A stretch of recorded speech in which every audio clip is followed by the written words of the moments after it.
മാറാകട്ടെ. ഹോശിയ പ്രവാചകന്റെ പുസ്തകം 13-ാം അധ്യായം 1 മുതലുള്ള വാക്യങ്ങൾ. എഫ്രയീം സംസാരിച്ചപ്പോൾ വിറയലുണ്ടായി. അവൻ ഇസ്രായേലിൽ മികച്ചവനായിരുന്നു. എന്നാൽ ബാൽ മുഖാന്തരം കുറ്റം ചെയ്തപ്പോൾ അവൻ മരിച്ചുപോയി. ഇപ്പോഴോ അവർ അധികം പാപം ചെയ്യുന്നു. അവർ വെള്ളി കൊണ്ട് ബിംബങ്ങളെയും ബോധിച്ചതുപോലെ വിഗ്രഹങ്ങളെയും ഉണ്ടാക്കി. ഇവയൊക്കെയും കൗശലപ്പണിക്കാരുടെ പണിയത്രേ. അവയോട് അവർ സംസാരിക്കുന്നു. ബലി കഴിക്കുന്ന മനുഷ്യർ കാളക്കിടാക്കളെ ചുംബിക്കുന്നു. അതുകൊണ്ട് അവർ പ്രഭാതമേഘം പോലെയും കാലത്തെ ഒഴിഞ്ഞു പോകുന്ന മഞ്ഞുപോലെയും കളത്തിൽ നിന്ന് കൊടുങ്കാറ്റ് പറപ്പിക്കുന്ന പതിർ പോലെയും പുകക്കുഴലിൽ നിന്ന് പൊങ്ങുന്ന പുക പോലെയും ഇരിക്കും. ഞാനോ മിസ്രയീം ദേശം മുതൽ നിന്റെ ദൈവമായ യഹോവയാകുന്നു. എന്നെ അല്ലാതെ വേറൊരു ദൈവത്തെയും നീ അറിയുന്നില്ല. ഞാനല്ലാതെ ഒരു രക്ഷിതാവില്ലല്ലോ. ഞാൻ മരുഭൂമിയിൽ ഏറ്റവും വരണ്ട ദേശത്ത് തന്നെ നിന്നെ മേയിച്ചു. അവർക്ക് മേച്ചലുള്ളതുപോലെ അവർ മേഞ്ഞു തൃപ്തരായപ്പോൾ അവരുടെ ഹൃദയം ഉയർന്നു.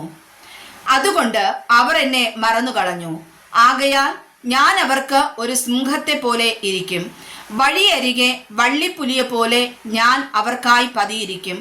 കുട്ടികൾ പൊയ്പോയ കരടിയെ പോലെ ഞാൻ അവരെ എതിരിട്ട് അവരുടെ ഹൃദയത്തിന്റെ നെയ്വല കീറിക്കളയും. അവിടെ വെച്ച് ഞാൻ അവരെ ഒരു സിംഹം പോലെ തിന്നുകളയും. കാട്ടുമൃഗം അവരെ കടിച്ചു കീറും. ഇസ്രായേലെ, നിന്റെ സഹായമായിരിക്കുന്ന എന്നോട് നീ മറക്കുന്നത് നിന്റെ നാശമാകുന്നു. നിന്റെ എല്ലാ പട്ടണങ്ങളിലും നിന്നെ രക്ഷിക്കാകുന്ന നിന്റെ രാജാവ് ഇപ്പോൾ എവിടെ? എനിക്ക് ഒരു രാജാവിനെയും പ്രഭുക്കന്മാരെയും തരേണമെന്ന് നീ അപേക്ഷിച്ചിരിക്കുന്ന നിന്റെ ന്യായാധിപന്മാർ എവിടെ? എന്റെ കോപത്തിൽ ഞാൻ നിനക്കൊരു രാജാവിനെ തന്നു. എന്റെ ക്രോധത്തിൽ ഞാൻ അവനെ നീക്കിക്കളഞ്ഞു. എഫ്രയീമിന്റെ അകൃത്യം സംഗ്രഹിച്ചും അവന്റെ പാപം സൂക്ഷിച്ചും വെച്ചിരിക്കുന്നു. നോവുകിട്ടിയ സ്ത്രീയുടെ വേദന അവനുണ്ടാകും. അവൻ ബുദ്ധിയില്ലാത്ത മകൻ. സമയമാകുമ്പോൾ അവൻ ഗർഭദോരത്തിങ്കൽ എത്തുന്നില്ല. ഞാൻ അവരെ പാതാളത്തിന്റെ അധീനത്തിൽ നിന്ന് വീണ്ടെടുക്കും. മരണത്തിൽ നിന്ന് ഞാൻ അവരെ വിടുവിക്കും. മരണമേ, നിന്റെ ബാധകൾ എവിടെ? പാതാളമേ, നിന്റെ സംഹാരം എവിടെ? എനിക്ക് സഹതാപം തോന്നുകയില്ല.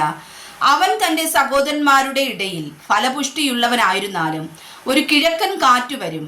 അവന്റെ ഉറവ് പറ്റി കിണർ ഉണങ്ങിപ്പോകുവാൻ തക്കവണ്ണം യഹോവയുടെ കാറ്റ് മരുഭൂമിയിൽ നിന്ന് വരും. അവൻ സകല മനോഹര വസ്തുക്കളുടെയും നിക്ഷേപത്തെ കവർന്നു കൊണ്ടുപോകും. ശമരിയ തന്റെ ദൈവത്തോട് മത്സരിച്ചതുകൊണ്ട് അവൾ തന്റെ അകൃത്യം വഹിക്കേണ്ടി വരും. അവർ വാൾ കൊണ്ട് വീഴും. അവരുടെ ശിശുക്കളെ അവർ തകർത്തു കളയും. അവരുടെ ഗർഭിണികളുടെ ഉദരം പിളർന്നു പോകും.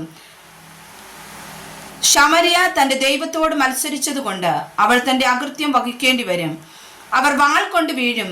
അവരുടെ ശിശുക്കളെ അവർ തകർത്തു കളയും. അവരുടെ ഗർഭിണികളുടെ ഉദരം പിളർന്നു കളയും. വായിച്ചതായ തിരുവചനങ്ങളാൽ കർത്താവ് നമ്മേവരെയും സമർത്ഥമായി അനുഗ്രഹിക്കുമാറാകട്ടെ. ആമേൻ.